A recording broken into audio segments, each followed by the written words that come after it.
Bonjour, je suis Abdessalam Boujedraoui, je suis très heureux de vous retrouver une fois de plus dans ce cycle consacré à Nicolas Gogol. Le thème d'aujourd'hui porte sur le nez. Je vous invite chaleureusement à voir ma première vidéo consacrée à la mise en place générale de la situation de Saint-Pétersbourg au moment où se passent toutes ces contes et toutes ces nouvelles de Nicolas Gogol. Nous avons déjà vu auparavant le manteau et aujourd'hui, comme je vous l'ai dit, on continue avec le nez, qui est une nouvelle, qui est une histoire, un récit qui est très important dans la littérature russe. Comme d'habitude, dans un premier temps, je vous donne un résumé assez complet de cette nouvelle. Par la suite, je vous dis ce que je pense du nez de Gogol. Allons-y donc, un petit résumé de la nouvelle Le Nez. Rien n'est plus drôle, rien n'est plus loufoque, rien n'est plus grotesque que de rencontrer dans les rues de Saint-Pétersbourg un nez qui revêt le bel uniforme de chancelier, qui est un poste très important dans la hiérarchie de Saint-Pétersbourg. Et surtout, tout le monde fait des courbettes à ce brave nez et tout le monde le respecte. Il a même un valet de pied. Mais finalement, tout aura commencé la veille par un incident qui va survenir chez un simple barbier, un barbier qui arbore fièrement devant sa boutique une pancarte avec un homme avec une barbe et de la mousse à raser, mais en bas il y a écrit « On pratique également la saignée ». Lorsque notre brave barbier se réveille le matin, il prend son petit déjeuner qui consiste en un gros morceau de pain, tandis que son épouse, elle, prend du café. Lorsqu'il ouvre son pain, quelle fut sa surprise lorsqu'il trouve en son milieu quelque chose de mou, quelque chose de blanchâtre, c'est-à-dire un nez. Mais ce n'est pas n'importe quel nez, c'est le nez d'un assesseur de collège qui porte le nom de Kovalyov, et c'est un client assidu de notre brave barbier.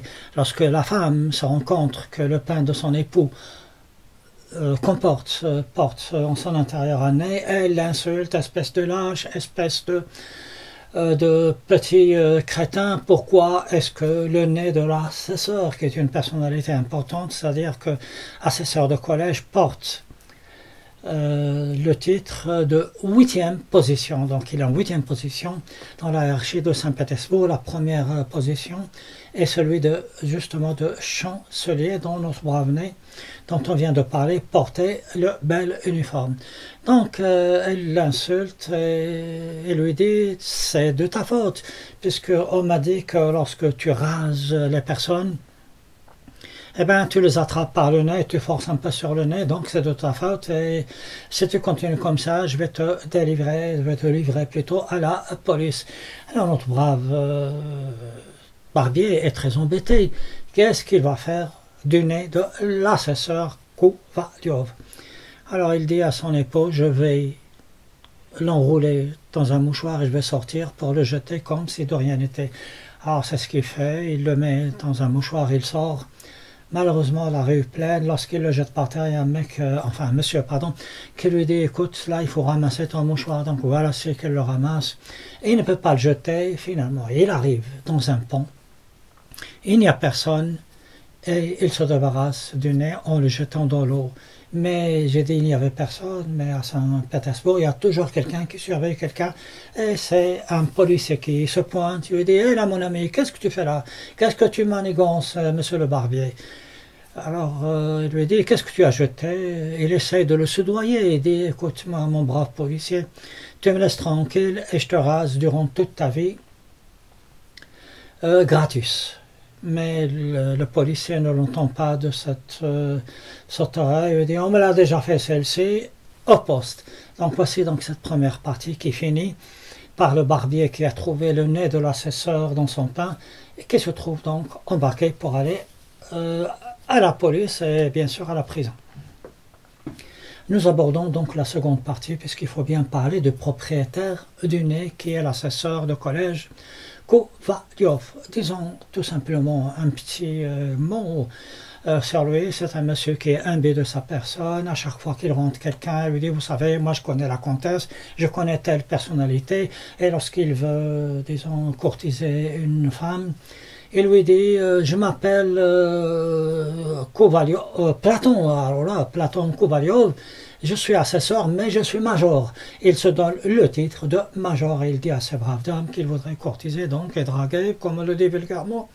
Si vous allez dans telle cité, dans tel quartier, demandez simplement l'appartement du major. Donc notre brave major, allons-y, appelons-le ainsi, donc c'est un assesseur Kovalyov. Lorsqu'il se réveille le matin, il se rappelle que la veille, il avait un petit ennui avec son nez, c'est-à-dire qu'il y avait un bouton. Il se pointe devant un miroir pour savoir si ce bouton existe toujours, est-ce qu'il a grandi, etc.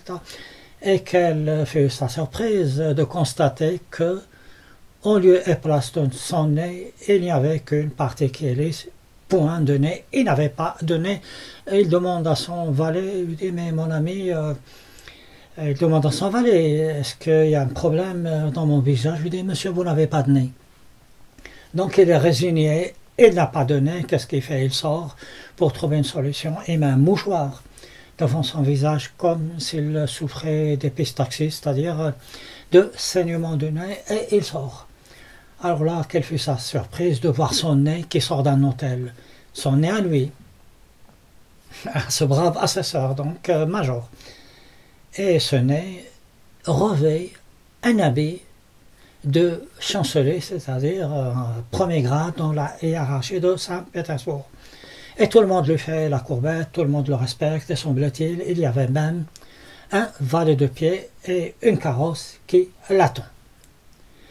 Et le brave major Kovalyov s'approche du nez et lui parle avec respect, bien sûr, puisque son nez est maintenant quelqu'un d'important. Elle lui dit, vous savez, je crois que votre place n'est pas ici, elle est au milieu de mon visage. L'autre lui dit, monsieur, je ne sais pas de quoi vous parlez, vos propos sont strictement déplacés, c'est le nez qui répond. Alors là, notre Platon Kovalyov lui sort sa rhétorique, il dit, vous savez que je connais tel comtesse, je connais telle personnalité importante, le nez le plante et s'en va et le laisse comme ça penaud. Arrive ensuite une femme avec sa fille. C'est une femme qui est très bien placée et qui voudrait coller sa fille à ce Platon Kovalyov, c'est-à-dire le major. Et lui, il ne veut pas se marier, il se marierait à la condition que la dot de la jeune fille s'élève à au moins 100 000 roubles. Donc nous avons quelqu'un qui pense qu'il est très important, qui occupe la place, le poste, le grade d'assesseur, qui est la 8e position dans la hiérarchie de Saint-Pétersbourg. Je vous rappelle que notre brave Akaki Akakievitch occupait la dernière position, c'est-à-dire celui de conseiller titulaire. Donc, comme je l'ai dit dans une précédente vidéo, la première vidéo, il y a une hiérarchie qui est très pointue au niveau de la bureaucratie de Saint-Pétersbourg. Et donc voici donc notre brave assesseur qui rencontre ces deux jeunes femmes, une discussion avec eux, il fait un peu le dindon, ou plutôt il dresse sa fierté, mais il cache toujours son visage. Il les quitte et il cherche une solution, il essaye de poursuivre dans sa carrosse, dans son carrosse, pardon, le nez, mais il le perd de vue et il part. Qu'est-ce qu'il lui reste à faire? Il essaye. Notre brave assesseur est complètement dans un pareil et se dit que je vais voir un service administratif pour lui demander de l'aide. Mais il se rend compte que la personne chargée de cette administration n'est pas spécialement son ami, donc elle va se moquer de lui. Alors il dit, mais si je passais une annonce dans un journal, alors il va dans un journal, un quotidien très connu à Saint-Pétersbourg et il trouve un fonctionnaire qui est chargé de prendre les notes pour faire une recherche, occupé avec un monsieur pour retrouver un caniche. Lorsque ce fonctionnaire a fini, il se présente, il lui dit, et lui sort son baratin. Écoutez, je suis quelqu'un d'important, je connais telle personne, je connais telle autre personne. C'est pour ça que je vous demande d'insérer une annonce de recherche sans mentionner mon nom. Dites seulement, c'est un major et c'est une personne qui est importante. Alors, il lui parle, il lui dit qu'il faudrait rechercher mon nez. L'autre pense qu'il recherche une personne qui s'appelle Monet. Il dit, écoutez, d'accord, on va rechercher Monet. L'autre lui dit, écoutez, vous n'avez pas compris. Je recherche mon nez, celui qui se trouve au milieu de mon visage. Je lui montre le visage, son nez. Alors l'autre lui dit, mais je ne peux pas mettre une annonce de recherche où il est question de rechercher un nez. Ce n'est certainement pas sérieux. Que diraient les gens de nous, nos lecteurs, si tout le monde venait pour demander qu'on leur recherche le nez? Et justement, la situation est strictement absurde et strictement loufoque, puisque à la fin, il ne peut pas mettre cette annonce. Il lui dit, son arrière-pensée, le brave fonctionnaire, lui dit, écoutez, pour vous calmer, voici une prise de tabac. Et l'autre se met en colère, il lui dit, écoutez, justement, ce qui me manque, c'est l'appareil pour priser. Donc il est complètement déconfit, notre brave Platon Kovalyov essaie de trouver une solution, il n'y a rien à faire. Et il sait que toutes les portes lui sont fermées, il retourne chez lui, il n'a pas de nez. Voici donc comment finit cette autre partie, par un Platon Kovalyov qui est complètement perdu et surtout sans parvenir.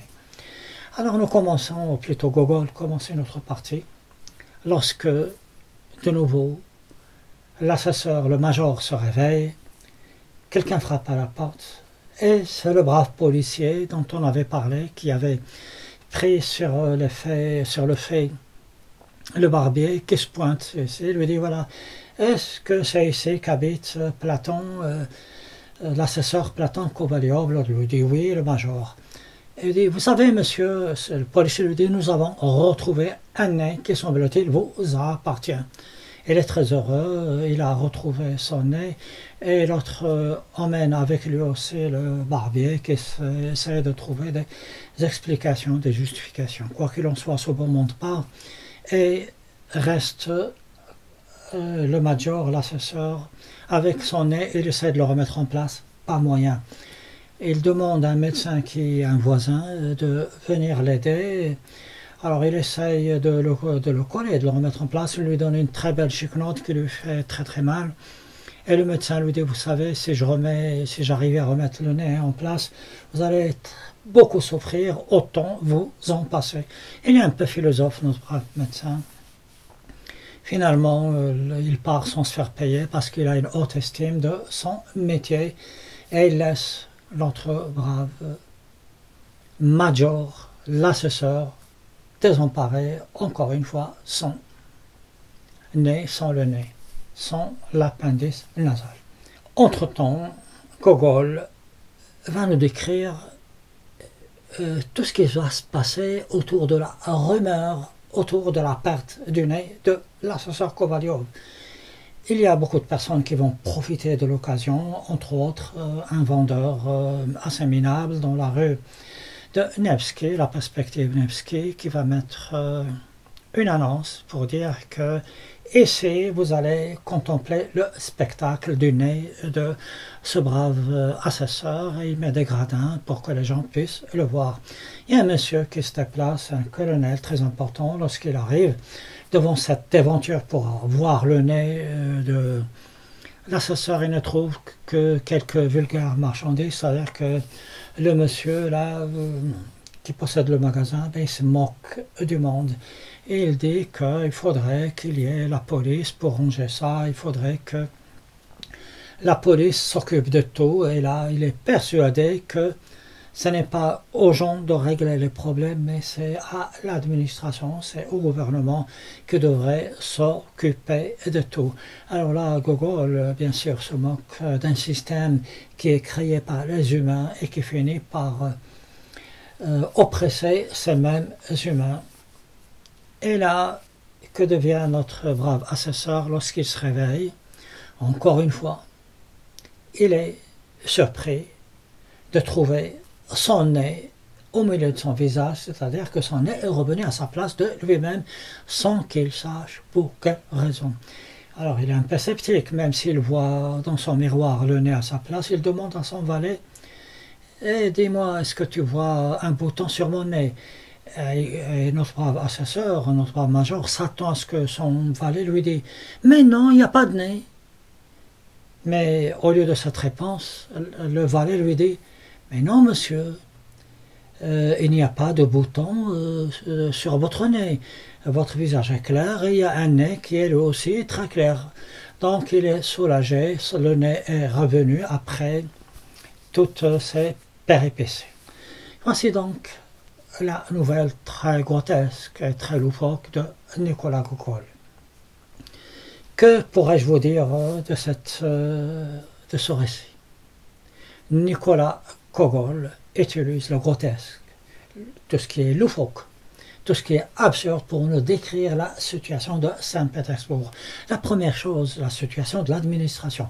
La première chose, il fait référence au nez parce que c'est un symbole. Le nez est le symbole de la perspicacité. On dit qu'il a du flair, il a du nez, il a également le symbole de la non-prévoyance, puisqu'on dit de quelqu'un qui ne voit pas plus loin que le bout de son nez, et dans certaines cultures, le nez est le symbole de la fierté, comme ici dans notre récit.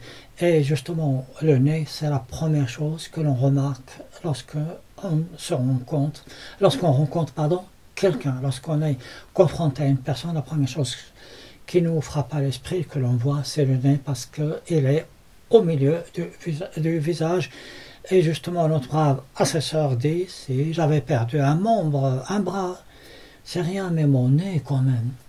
Gogol nous parle des apparences. Lorsque l'assesseur qui a un bon poste perd son nez, son appendice nasal, il ne voit rien. Au contraire, son nez, parce qu'il a revêtu l'habit de chancelier, devient une personnalité importante. Personne ne regarde ce chancelier en tant que simple nez. Personne n'ose lui dire « mais vous n'êtes rien, vous n'êtes qu'un simple nez ». Ben, au contraire, tout le monde le respecte, tout le monde lui fait des courbettes. C'est-à-dire que c'est l'habit qui fait le moine, c'est l'habit qui fait la personne et pas la personne elle-même. Le deuxième point est que notre brave assesseur, il ne connaissait de l'administration de Saint-Pétersbourg que dans sa position d'homme puissant, c'est-à-dire les gens qui venaient vers lui. Et là, c'est lui qui doit régler ce problème pour la première fois. Il est obligé de solliciter les aides de personnes d'autres. Un peu comme notre brave Akaki Akakievitch, lorsqu'il veut solliciter des personnes, la police et des personnes bien placées pour retrouver son manteau. Sauf que nous sommes à des statuts de personnes différentes. Et là, il se rend compte que ça n'est pas aussi évident que tant qu'il n'a pas donné, son baratin ne sert strictement à rien du tout. Il y a aussi un autre message qui est très puissant, c'est la stupidité de l'administration de Saint-Pétersbourg. On traite de choses futiles, puisque lorsqu'il va pour passer une annonce, cette annonce porte sur la recherche d'un nez, et l'autre lui dit recherche un canisme. Gogol dit qu'une grande partie de l'énergie des fonctionnaires de Saint-Pétersbourg est consacrée à des choses complètement stupides et complètement futiles. Donc il y a de puissants messages que nous délivre Nicolas Gogol, et un autre message qui fait que des personnes sont tellement sous la tutelle du gouvernement et sous la tutelle de l'administration de Saint-Pétersbourg qu'ils ne peuvent imaginer régler leurs problèmes sans l'intervention de l'État. Voilà, c'est tout ce que j'avais à vous dire sur cette nouvelle que je vous invite chaleureusement à lire. Elle est très courte. Vous pourriez la lire en 1 heure. Et également, je vous invite à regarder ma toute première vidéo consacrée, comme j'ai déjà dit, à la mise en situation de la hiérarchie et de la bureaucratie de Saint-Pétersbourg. Tout y est. Je vous dis au revoir et à bientôt dans une autre rencontre autour de Nicolas Gogol. La prochaine vidéo sera consacrée à une nouvelle qui est assez méconnue et qui porte le nom de Le Portrait. D'ici là, portez-vous bien.